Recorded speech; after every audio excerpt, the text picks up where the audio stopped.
বিসমিল্লাহির রহমানির রহিম। আসসালামু আলাইকুম। কি তাকারা ভাইবান, আশা করি সবাই ভালো আছেন। আজকে আমি আবার আসছি আপনাদের সাথে একটা রান্নার ভিডিও নিয়ে। আজকে ল্যাম্প চাপ বানাইলাম প্রত্যেক দিন লিখিত তরকারিতে। এরকম ল্যাম্প চাপ বানাইবার কি রমজান মাসে একটু বেশি কামও থাকে আসলে, সবাই সকলেরই কেউ হেল্প করবার নাই, মানুষ নাই, যারা আছে তো তারা ঠিক আছে। আর আমরা ঘরের মাঝে কেউ নাই, আমি একলাই, তো আমি তুলে আগে আগে মাখে রাখি দিলাম তোকে আপনার সাথে ভিডিওটা একটু শেয়ার করা। আর সব মাসেতে সব বছরেতে এই মাসটা একটু আলাদা, একটু আমরা তার লেগে খাস থাকি আমরা মুসলিম সকলের লেগে। আর এই মাস একটা মানে কোরআনে নাজিল হয়েছে। আর এই মাসটা সব বছরে যে আস্তা বছরে আমরা যা করি এই রমজান মাসে তা করি, আমরা সপ্তাহ করি। ধরেন আস্তা বছর আমরা নামাজ না পড়লে রমজান মাসে আমরা নামাজ পড়ি বা দান সদকা বেশি করি, সপ্তাহ করি, সকলতেই করি আমরা করি।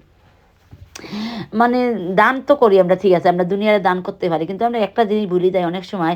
আমরা ভাই বোন সকল কিছু আছে, দান তো করি আমরা, ঠিক আছে, দেখায় বা ইমোশনালভাবে দান সদকা আল্লাহর এক নাজির দান সদকা করলে বিপদ বালা মুসিবত দূর হয়ে যায়।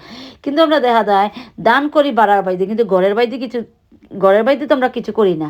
দেখো অনেক সময় হাজব্যান্ডরা আত খালি থাকে, অনেক সময় বোনেদের আত খালি থাকে, আমরা দান তো করি দুনিয়ারে বাড়ার দেখাইবার শো করি, অনেক সময় দেখাইবার শো করি, কিন্তু আমরা ঘরের বাড়িতে বউর এত পয়সা 10টা টাকা দেই না, অনেক সময় জামাইয়ের এত বউ পয়সা দেয় না। ভাই বোন এগুলো না করে বাড়ার দুনিয়ার আপনি টানবেন ঠিকই, কিন্তু ঘরেরটা তো আগে ঠিক রাখবেন। অনেক সময় দেখবেন হাজব্যান্ডরা করলে ফ্রেন্ড বন্ধুরা ইফতার করাইতে চায় বা নিজে খাইতে ইফতার করাইতে চায়, কিন্তু টাকা নাই, কারণ বইরানতে দেন না। অনেক সময় বইরানতেও চান কিছু করতে, নিজের মা বাপরে দিতে বা কেউ দিতে, নিজের ফ্রেন্ড বন্ধুরে খাওয়াইতে চান, কিন্তু বায়ানতে দেন না। ঘরের বাড়িতে আগে দিয়া যদি বাড়ার বাড়িতে করেন তো এটা ঠিক আছে। আগে তো নিজের বউ আর হাজব্যান্ডের দান দস্কা, নিজের বউরে দেউকা, নিজের হাজব্যান্ডের দেউকা, কিন্তু আমরা কি করি বাড়া তো 1000 পাউন্ড দিয়ে আমি দেখাইবার শো করি। এই একটা তো ফ্যাশন আইচ্ছে দেখাইবার লেগে আমরা সব কিছু করি, কিন্তু ঘরের মাঝে আসলে ঘরটাই সবচেয়ে বড় ঠিক।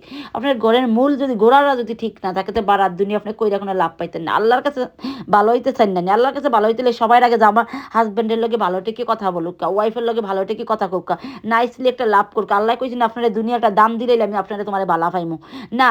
আপনারা সবাই আগে আপনার গডরে ঠিক করুক, হাজব্যান্ড ওয়াইফের লগে রিলেশনশিপটা ঠিক করুক, কারণ অনেক সময় আমরা হাজব্যান্ডের একটা টাকা দেই না, অনেক সময় আমরা ওয়াইফের একটা টাকা দেই না, কিন্তু এইগুলো না কইরা ওয়াইফরে দেখ কিছু শপিং করে অনেক সময় অনেক ব্যায়ান্তে দেন না বা অনেক বোনান্তে দেন না, এগুলো আগে ঠিক কইরা